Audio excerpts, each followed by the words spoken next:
नया घर पुराने राज। नीलम पटना में नई नई आई थी। उसे एक छोटा सा मकान मिला था किराए पे। मकान तो पुराना था लेकिन किराया कम था। नीलम को कोई फर्क नहीं पड़ता था, उसे तो बस रहने की जगह चाहिए थी। मकान मालिक एक बूढ़ा आदमी था, चेहरा पूरा झुर्रियों से भरा हुआ, आंखें भी अजीब सी थी, जैसे कोई राज छुपा के रखे हो। नीलम ने अपना सामान रखा और घर साफ किया। धूल बहुत थी, लग रहा था जैसे बरसों से बंद पड़ा हो। एक कमरा अंदर से बंद था। नीलम ने पूछा तो मकान मालिक बोला, अरे वो कमरा बंद ही रहने दो।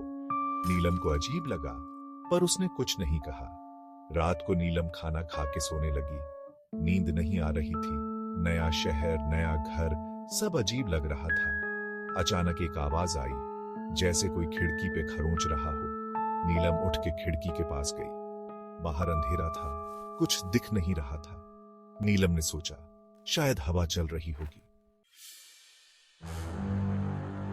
अगले दिन सुबह नीलम ने मकान मालिक से खिड़की वाली आवाज के बारे में पूछा। मकान मालिक ने उसे ऐसे देखा जैसे डराना चाहता हो। बोला, मैंने कहा था ना, रात में कोई आहट हो तो ध्यान मत देना। नीलम को गुस्सा आ गया। बोली, ये सब बकवास है, आप मुझे डरा रहे हैं। मकान मालिक बोला, देखो बेटी, मैं तुम्हारे भले के लिए कह रहा हूं। रात में घर में अजीब अजीब आवाजें आती हैं। कोई दरवाजा खटखटाए तो मत खोलना, खासकर वो कमरा जो बंद है।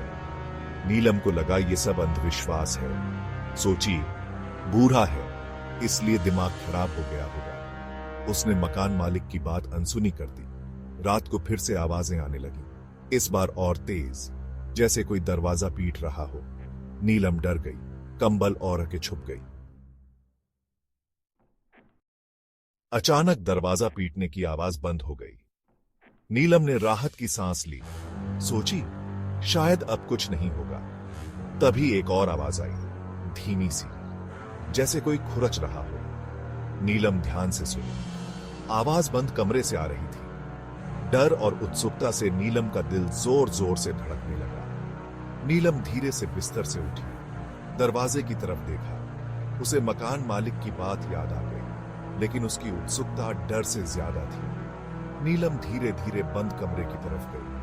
दरवाजे के हैंडल पे हाथ रखा। ठंडा था, बिल्कुल बर्फ जैसा। नीलम ने एक लंबी सांस ली और दरवाजा खोल दिया। कमरा खाली था, अंधेरा था और धूल की बू आ रही थी। नीलम ने हैरानी से इधर उधर देखा। उसे कुछ समझ नहीं आ रहा था। तभी उसे अपने पीछे किसी के सांस लेने की आवाज सुनाई दी। नीलम ने पीछे मुड़ के देखा, वहां कोई नहीं था, लेकिन कमरे का दरवाजा बंद हो गया था। नीलम ने दरवाजा खोलने की कोशिश की, पर वो नहीं खुला। वो अंदर बंद हो गई थी। नीलम चिल्लाई, कोई है, मुझे बाहर निकालो, लेकिन कोई जवाब नहीं आया। अगली सुबह मकान मालिक ने नीलम को कमरे से बाहर निकाला। नीलम ने उसे सारी बात बताई। मकान मालिक बस मुस्कुराया।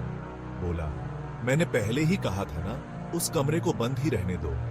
नीलम उस घर से तुरंत भाग गई। उसके बाद उस घर में बहुत लोग आए, लेकिन कोई टिक नहीं पाया। सबके साथ यही हुआ।